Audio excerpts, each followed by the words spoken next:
Welcome to Act in Line, the podcast of the Acton Institute for the Study of Religion and Liberty. I'm Caroline Roberts, producer and host. It's fair to say that today, most of our controversies are about morality. We disagree about questions of efficiency and democracy, but across political aisles, we also disagree about what's right to do and who we're becoming as a people. So how can we have productive debates with people whose worldviews are very different from ours? Today, I'm joined by Adam MacLeod, who's a professor of law at Faulkner University. He's here to talk about his new book titled The Age of Selfies, Reasoning About Rights When the Stakes Are Personal. In this book and in our conversation this week, Adam examines the roots of our disagreements and advances a proposal for providing a more secure foundation for civil rights.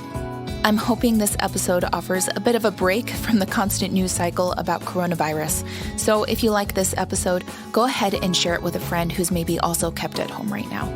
Act in Line is available on Google Play, Spotify, YouTube, or wherever podcasts are found.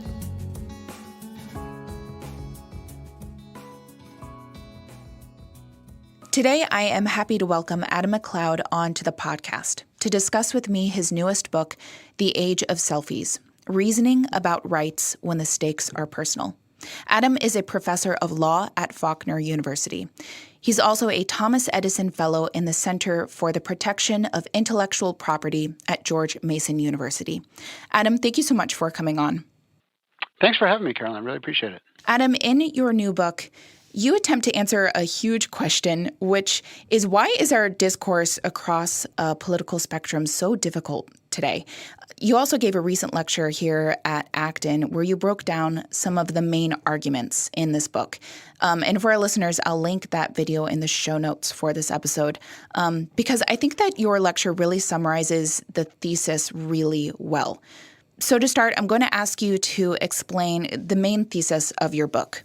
You begin by saying that the reason that so many of us just talk over each other today is because we express our disagreements in moral terms, but we don't understand moral arguments. Can you dissect this for me? What do you mean by that? Yeah. So I think it is one of the causes. It's certainly not the only cause, of course. There's been a lot written by other people about, how technology alters our interactions, the loss of manners and just a sort of civic attitude.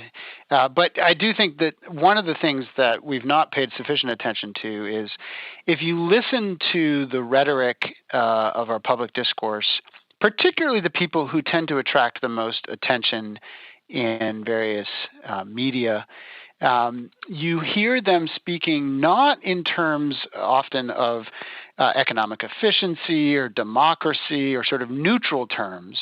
Rather, you hear them speaking in terms of right and wrong and good and evil.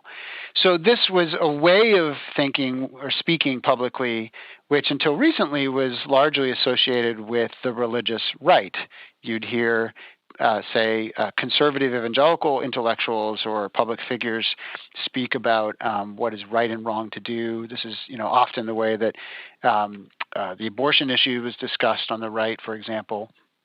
But you wouldn't often hear it from liberals and people on the left. But increasingly, we find people on the left speaking about public issues in terms of right and wrong. And so if you think about Bernie Sanders, for example, and some of his rhetoric that he's used to describe what he perceives to be the injustice of income inequality, he's not shy about speaking about it in moral terms. He says that it is wrong for there to be billionaires who, in his judgment, are unjustly hoarding wealth that can and should be distributed more evenly.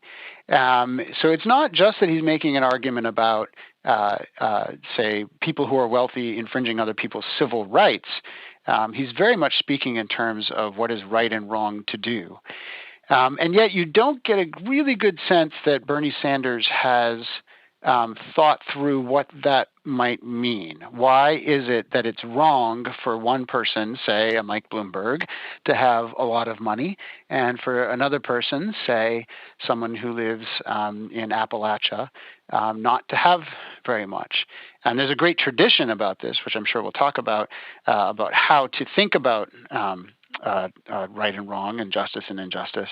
But you don't get any of that sort of underlying reasoning from the sort of discourse that you see on television these days. Well, I think it's uncommon to hear that problems in our discourse partially stem from the fact that we don't reason through morality in our arguments very well. So why this thesis? How did you arrive at this? Well, it's the use of moral reasoning in legal arguments and in political arguments is something that I've studied for a long time, thought a lot about. The role, you might say, that morality plays in making arguments about, for example, civil rights and which civil rights ought to be secured by the Constitution and what those civil rights mean. Often, increasingly, we have controversies about the meaning of civil rights that can't be resolved except on moral grounds. So just one example, if you think about what it means to have, say, equal protection of the law, we used to think what that means is that you don't discriminate against someone because of their race or ethnicity or sex. So as long as you're treating everyone equally in terms of their access to, say, opportunities, as long as you are not, as long as you're refraining from affirmatively discriminating against people on these illicit grounds, you're treating them equally. Now, when people say, look, you're denying someone the equal protection of the law, you're discriminating against them, increasingly what they mean is that you are not affirming in them some moral claim that they're asserting. For example, that the wedding vendor who says, in good conscience, I can't bake a cake or arrange flowers for a same-sex wedding, that person is not discriminating because of the sexual orientation of the customer. They're perfectly willing to serve people who identify as same-sex attracted.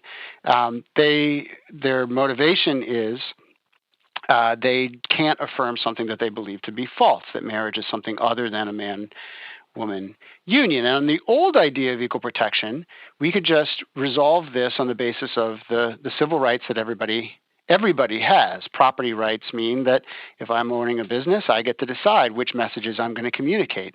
And equal protection and non-discrimination laws mean that you're not going to discriminate against me because I identify as same-sex attracted. But on the new understanding of equal liberties and equal rights, we very quickly get into these moral questions about the value of free speech, about the meaning of marriage, about the meaning of sexual orientation and gender identity. And so it's no longer possible for us to have these conversations without addressing these underlying moral concerns.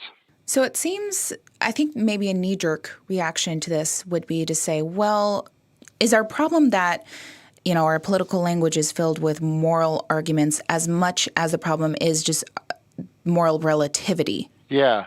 Well, I think it's true that our rhetoric and our language is getting ahead of our ability to have rational moral conversations.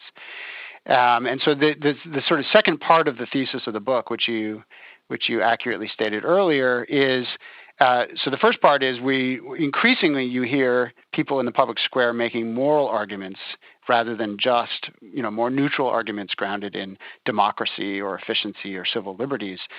The second part is we're not very good at it, at making these moral arguments. And we're just not well equipped to do it.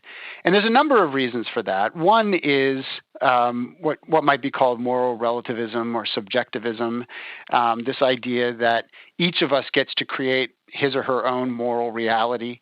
This is most famously expressed in the Supreme Court's 1992 abortion decision, Casey versus Planned Parenthood, where Justice Kennedy, writing for the court, opines that liberty means that each of us gets to define his or her own concept of meaning and the meaning of life and so forth.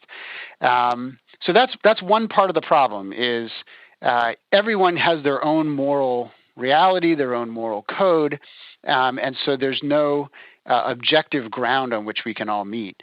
I think another part of the problem is moral education used to be a staple of civic education. And so it used to be the case that people would pass into adulthood having read, say, the Hebrew and Christian scriptures and Aristotle and Shakespeare and a lot of really formative texts and spent time thinking about important moral questions, about the virtues, about moral rules, where they come from, the goods that they're grounded in. And it's just not done very much anymore. And so I think a lot of our, particularly younger people, but you also see it in a lot of public intellectuals and civic leaders and political leaders, just don't do a very good job of expressing themselves on these moral questions, just because they've not been really well equipped to think critically about them. Well, let's tease that out a little bit more. So in order to think more critically about how to reason well about morality, how do we get there? You explain, many phases of how we get there through your book, but can you break down maybe a few of what you think are some of the most important phases of this project? Yeah, great. So I think the first phase is we need to do a much better job of understanding each other. And what I mean by that is when someone expresses a moral view, our tendency more often than not is to react to that statement of a moral view from our own perspective. So, for example, you see people who express concerns about the natural environment, people who express concerns, say, about pollution or global warming, and they do it in moral terms. They say, the moral thing to do is to have, say, cap-and-trade policies or to have stricter enforcement of the Clean Water Act. And then the reaction that you often see from people who disagree with that position is they'll say, well, you don't understand that by calling for that, what you're really calling for is expansion of the federal government or unconstitutional overreach by the Environmental Protection Agency. It's not that that's not true, that that's not entailed in the view, the moral view that we need stronger, say, environmental protection actions and laws. But that's not really what the person is expressing. What they're expressing is a moral concern that we take seriously our stewardship of the natural environment. It entails often these other downstream implications, but that's not what the person's intending. And so we can. It's fair and important to have a conversation about the constitutional and legal and prudential and practical implications of these moral claims. But I think before we get to that conversation, we really need to make sure that we understand and are not misrepresenting the underlying moral concern. You see it on the other side of the political spectrum on the abortion issue. People who are pro-life have a genuine moral conviction that human life is valuable in and of itself, and that a human being is a person from conception to natural death. And you don't often see much recognition of this view from people who are pro-abortion rights. Instead, what you hear is all the downstream implications of that view. Well, you want to deprive women of access to personal autonomy and health care and so forth. That's fair to have a conversation about the effect of abortion restrictions on the personal autonomy of the mother, but that's not the heart of the concern. So let's address the heart of the concern first, and then we can move on to the other implications. So it seems a key of this is resisting to make assumptions or jump ahead and ascribe intentions to people making certain arguments that we disagree with. That's well said. I think that's right. So then the next phase is to, I think, recover what right what rights, and this is sort of the central theme of the book, the central part of the book. Often our moral language is expressed in terms of our rights. I have a right to health care, or the unborn child has a right to life, or the right thing to do is to give the Environmental Protection Agency stronger enforcement over, say, waters of the United States. So we often, in our sort of American way, but I think this is true also outside the United States in sort of Western discourse generally, express these questions in terms of rights. What we mean by rights usually today is what I'm entitled to. And so I'm going to insist upon my rights, meaning I'm going to get what's mine. I'm going to get what's coming to me. But that further exacerbates the problem, of course, because moral discourse expressed in terms of rights, in terms of my rights, what I'm entitled to, both raises the stakes and makes the discussion intensely personal. And I think part of what we need to do is to reframe our rights talk so that we recover an older tradition about thinking about rights, which is that rights refer not to what I'm entitled to, but rather to what is the right thing to do.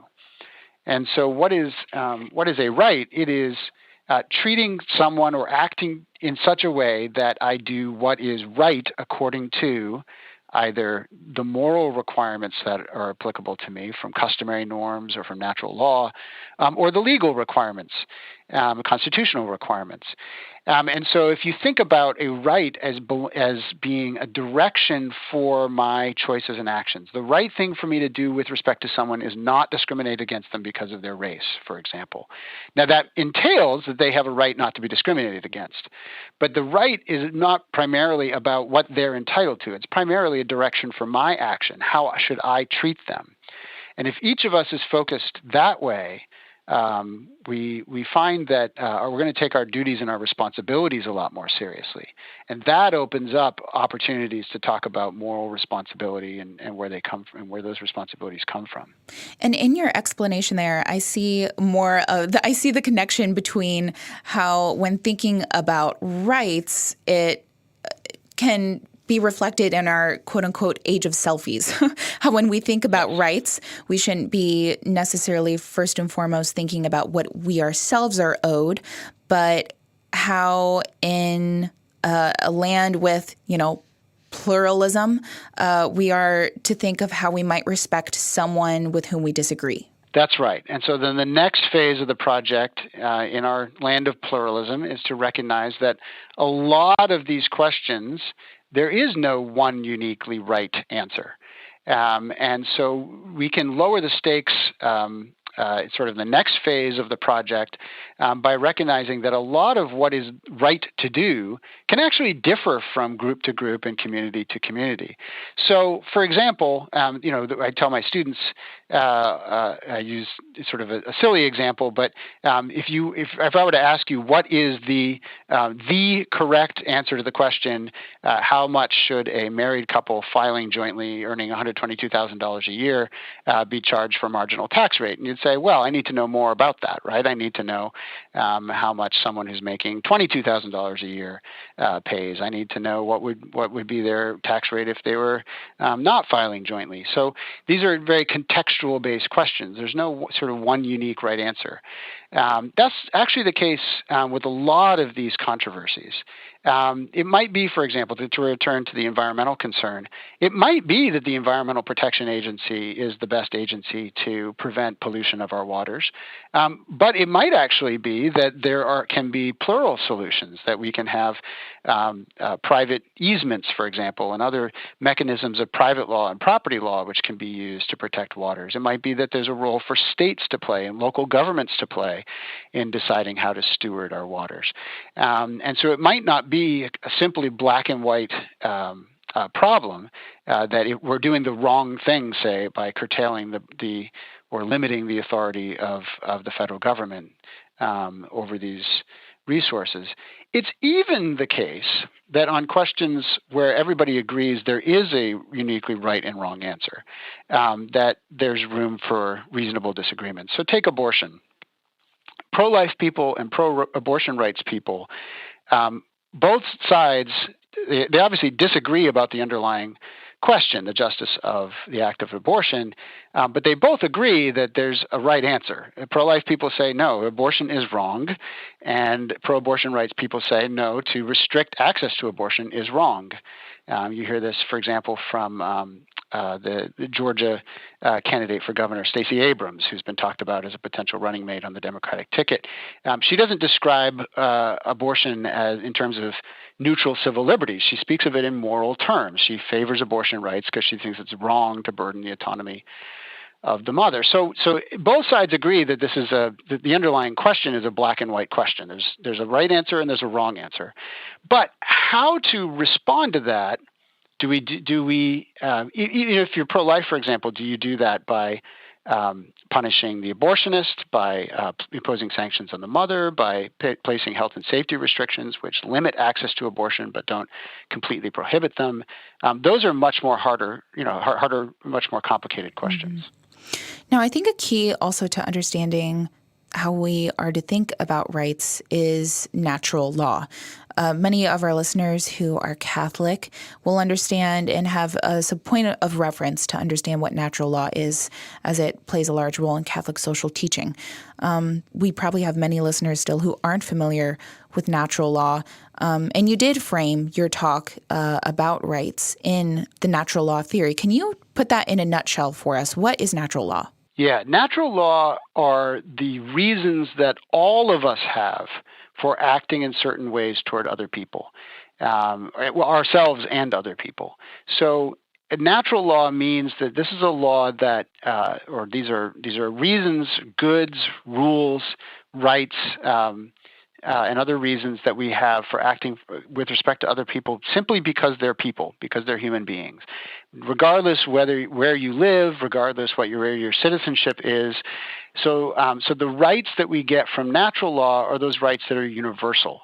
The right not to be killed, right, is part of the natural law. The right not to be defamed, the right not to be raped.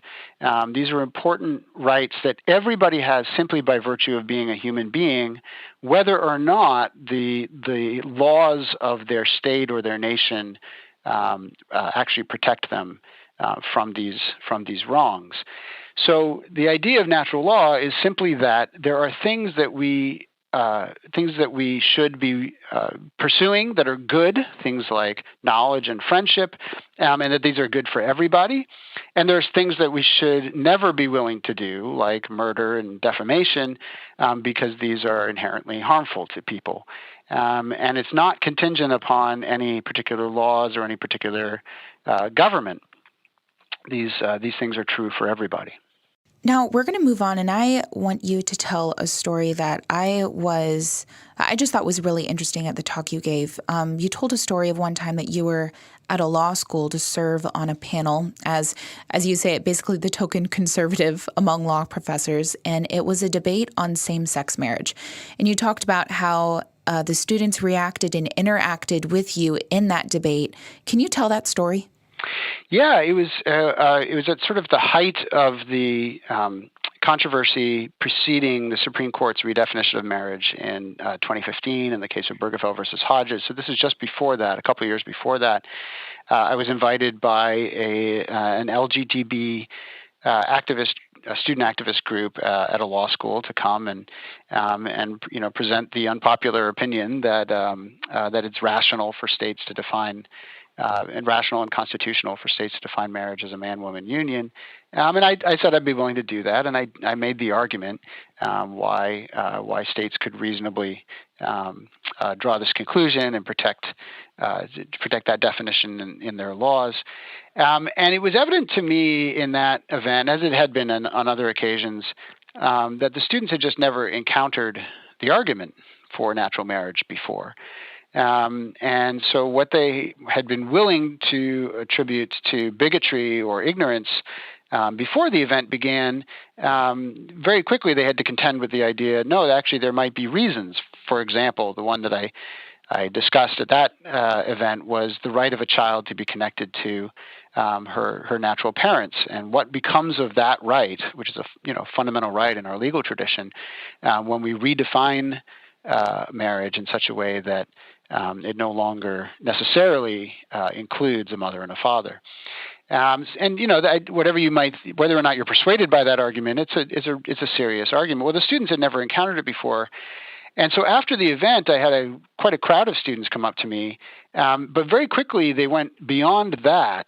Their real concern, what they were really sort of surprised by, I think, was this idea that there are certain rights which do not depend upon laws and governments, that there is a natural law, and that we can reason about these universal truths. And they were really sort of taken aback by that idea.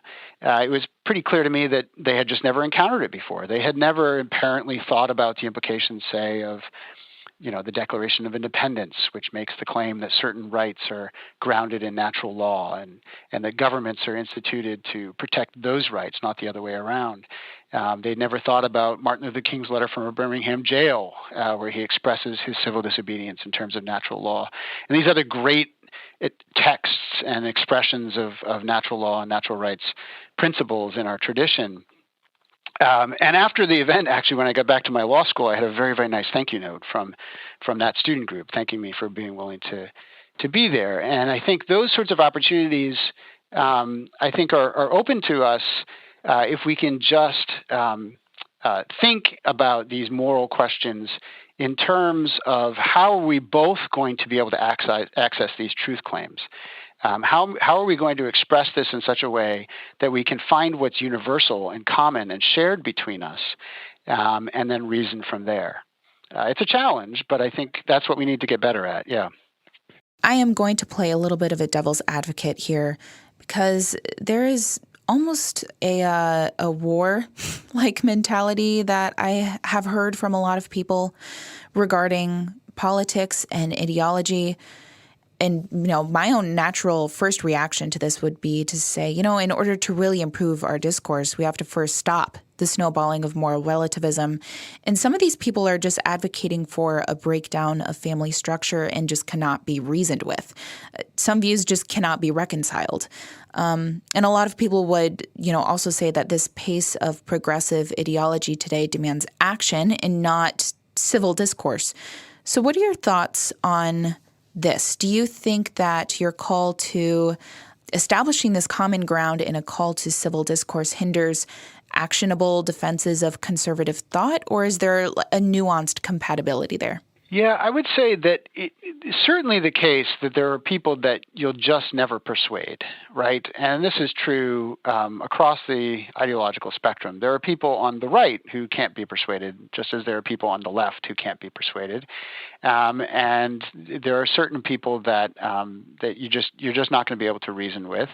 And on the left, I think the biggest source of this that we see today is this idea of identity, personal identity or intersectionality, that who I truly am is not determined by my embodied nature or by universal principles, but about my subjective expression or my expression of my subjective experience of my identity. And if you don't affirm that, you're causing me dignitary harm, or you're discriminating against me, or you're acting unjustly. So, yeah, that idea is you're not going to be able to reason with someone who thinks that way because, of course, the truth for them is their own personal experience, and I don't experience their experience.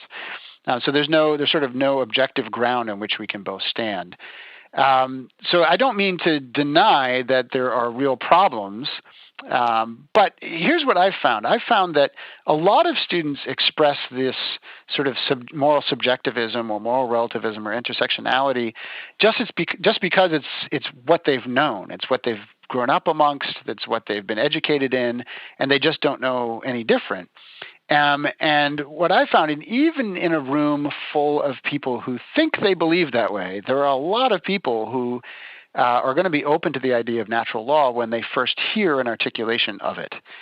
And my view is our job, if we believe in natural law and the great tradition and that there are natural rights, is to hold that view out in the way that's clearest and most attractive as we possibly can, and then let the chips fall where they may. Some people are going to reject it just because they don't want to believe that there are universal moral truths. Other people, I think, are just going to be encountering it for the first time, and they might need a little bit of time to let it soak in, and it might alter their thinking over a period of time rather than immediately. You might never hear from them again. You might not sort of have a sense of how it affects them. But I think people are often more open to it than we assume. They're just not hearing a very good articulation of it unfortunately, from our political leaders, from talking heads on cable news, or from, op-eds they're going to read in our newspapers. Yeah, I agree. Well, I think maybe one way of looking at what you're arguing for here, and correct me if I'm putting words in your mouth, but I think in a way it all boils down to apologetics. And I think if we want to change or improve our communication, if we want to bolster institutions in civil society, this means understanding not only what we believe and why we believe it, but also what someone who disagrees with us believes and why they believe it. And like you said, establishing a common ground there. But, we can't do this well if we don't understand what the other person believes about morality and objectivity. So it really starts there. Yeah, I think apologetics is a fine framework for thinking about this. I think one of the great, of course, Christian thinkers in the last century or so who's talked about natural law, of course, was C.S. Lewis, and a great apologist for the Christian faith, who in Mere Christianity and in The Abolition of Man and in other works made the case that there is this natural law, and we can refer to it as a means of talking together about really, really important, really, really hard, controversial questions. And so we can talk about, for example, the importance of, say, environmental protection, or the importance of having protections for the health of mothers and of unborn children in cases of abortion. And we can talk about the important goods that are at stake in those controversies in such a way that we can come to a better understanding of why people would have differing views and why people would feel so strongly about those views. So I think the discipline of Christian apologetics, for those who've been through that sort of training or are used to thinking in those terms, is very, very amenable to what I'm describing. You're taking sort of things that, say, your faith tradition teaches you are true, and thinking about the ways of expressing those in more universal terms. And finding common ground with people who don't share your faith convictions or don't agree to or assent to the authority of your sacred texts. Well, Adam, I don't think that we could end on a better note. So thank you so much for joining me. Thanks for having me. Really enjoyed it.